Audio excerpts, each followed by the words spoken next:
ہم نے اللہ سے نہیں کہا کہ ہمیں پیدا کرو پھر ہم اللہ کا شکر کیوں ادا کریں. بالکل یہی سوال میں نے غامدی صاحب سے بھی کیا تھا, انہوں نے اس کا جواب دیا, اور پھر اس میں نے کچھ ویلیو ایڈیشن بھی کی تھی. میری یوٹیوب کے پر آپ ویڈیو دیکھ لیں, اللہ نے مجھے میری مرضی کے بغیر کیوں پیدا کیا. اس ٹائٹل سے بھی ہے اور اس ٹائٹل سے بھی ہے. غامدی صاحب سے اللہ کے متعلق ایک مشکل سوال, تو اس کا لاجیکل آنسر دیتے ہیں ہم. قرآن اس کا جو آنسر دیتا ہے وہ تو دو ٹوک ہے. لا يسأل عما يفعل وهم يسألون. اللہ کو کوئی پوچھ نہیں سکتا کہ اللہ نے یہ کام کیوں کیا, وہ ہر ایک کو پوچھ, کیونکہ وہ کریٹر ہے. اللہ نے اس سوال کو بین کیا ہے. اس کا جواب یہی ہے کہ جو اللہ کی مرضی. اچھا اب آ جائے لاجیکلی, چونکہ پورے قرآن کا ایک مقدمہ ہے نا, اللہ کا شکر میں کیوں ادا کروں. اس لیے میرے بھائی آج بھی اگر آپ کو کوئی یہ آفر کرے, پہلے تو چھوڑ دیں کہ تم اپنی 50-60 سال کی زندگی میں بس یہ ایک موٹی موٹی چیزوں کا خیال رکھ لو, روزانہ 5 وقت کی نماز ہے, رزق حلال اور حرام میں فرق کرنا ہے, شریعت کی چند ایک پابندیاں ہیں, سیکس ڈسپلن ہے جس میں ہمارا ہی فائدہ ہے کہ ہم کوڑ کوڑ کے زندگی نہ گزاریں, ایک ہارمونی کے ساتھ زندگی گزاریں, تو پھر ہمیشہ کی زندگی تمہیں دوں گا جس میں تمہیں موت نہیں آئے گی, کوئی پریشانی نہیں آئے گی, کوئی بڑھاپا نہیں آئے گا, اور تمہاری مرضی کی زندگی ہوگی. یہاں تو تم 5 مرلے کے پلاٹ کی خاطر ذلیل ہوتے ہو, اور وہاں پہ سب سے آخر میں جو دوزخ سے نکال کے جنت میں جانے والا جنتی ہے, بخاری مسلم میں آیا, اسے بھی اس پلانٹ ارتھ سے 10 گنا بڑی جنت دی جائے گی. پلانٹ ارتھ جس کا صرف سرکمفرنس ہی 40,000 کلومیٹر ہے, یعنی آپ یہاں سے چلیں نا تو 40,000 کلومیٹر کے بعد آپ واپس یہاں پہنچتے ہیں.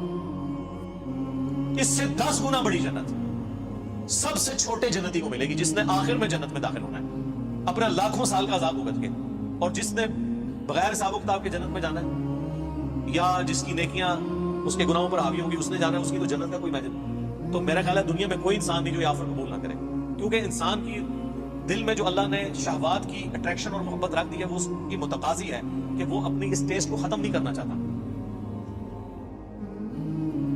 کس کی خواہش ہے کہ وہ اچھا کھانا نہ کھائے اور ہمیشہ کھاتا رہے مرتے دم تک. دنیا میں تو پاسبل نہیں ہے, کھانا پینا چھوٹ جاتا ہے, بیماری ہو جائے تو خریدنے کی قوت کے باوجود آپ کھا پی نہیں سکتے. دنیا میں ارب پتی لوگ ہیں جو نمک مرچ والا کھانا بھی نہیں کھا سکتے.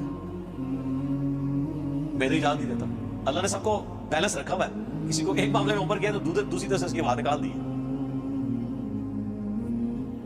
آپ کو میں پاکستان میں اس وقت امیر ترین لوگ کئی ایسے بتا سکتا ہوں جو پیمپر باندھتے ہیں, اور ان کی لوگ گاڑیوں کے اوپر, ان کے جہازوں کے اوپر, ان کی دولتوں پہ, ان کے پلاٹس پہ رش کر رہے ہوتے ہیں, لیکن وہ اپنا پیشاب نہیں ہو سکتے. تو انسان کی کیا اوقات ہے, لیکن آخرت میں کچھ نہیں ہے, آخرت میں پیشاب ہے ہی نہیں.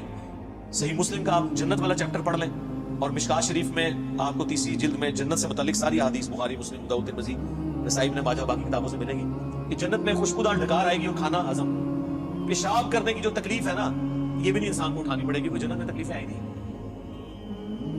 اور جنت میں آپ کا پیٹ کا بھرنا نہ بھرنا یہ آپ کی مرضی سے ہے.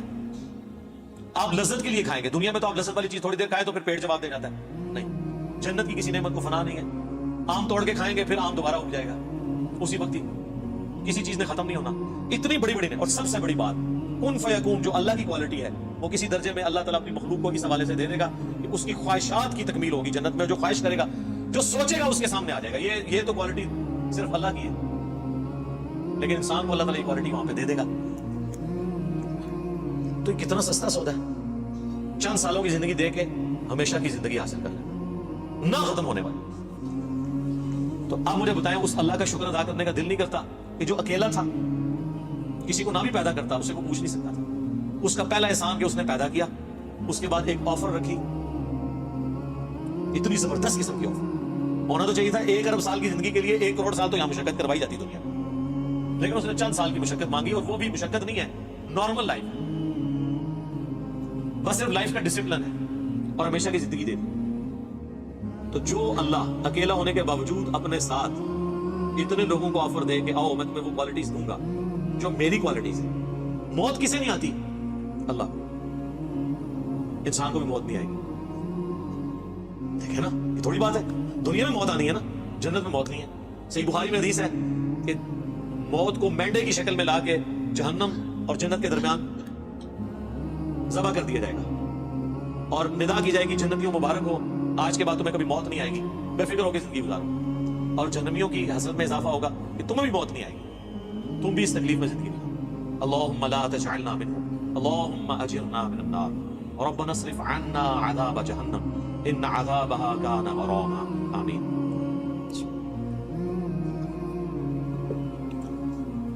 اللہ کی ذات کو جب آپ اس پہلو سے دیکھیں گے تو آپ کے اندر سے آپ کے ایک ایک ریشے سے اس کے لیے شکر کے جذبات ابھریں گے. ہم تو اپنے ساتھ اپنی اس دولت میں جو اللہ نے ہمیں دیا کسی کو شریک کرنے کے لیے تیار نہیں ہے, اور اللہ تعالیٰ اپنی خدائی صفات کے اندر آپ کو آپشن دے رہا ہے کہ آپ کو بھی موت نہیں آئے گی, آپ کو بھی ہر وہ چیز ملے گی جس کی آپ خواہش کریں گے, جو آپ خواہش کریں گے وہ آپ کو ملے گا. اور اللہ تعالیٰ کسی نعمت سے لطف اندوز خود کوئی نہیں ہو رہا. اللہ کھاتا ہے کیا؟ اللہ کی کوئی بیوی ہے؟ اللہ کے کوئی بچے ہیں؟ یہ وہ ساری چیزیں جو ہمارے لیے اٹریکشن کا باعث ہیں, اللہ کے لیے ان میں سے کوئی بھی چیز اٹریکشن کا باعث نہیں ہے سوائے ایک چیز کی, اور وہ چیز یہ ہے, حالانکہ اس معاملے میں بھی وہ غنی ہے لیکن یہ اس کی خواہش ہے کہ بندے, انسان, مخلوقات, جن, فرشتے اس کا شکر کریں, اس کی عبادت کریں, ٹوٹل اوبیڈینس کریں. وما خلقت الجن والانس الا ليعبدون. ہم نے جنوں اور انسانوں کو فقط اس لیے پیدا کیا کہ وہ ہماری عبادت کریں, ہمیں مانے نہیں, صرف عبادت کریں, اور عبادت کہتے ہیں ٹوٹل اوبیڈینس. اس لیے شکر ادا کریں.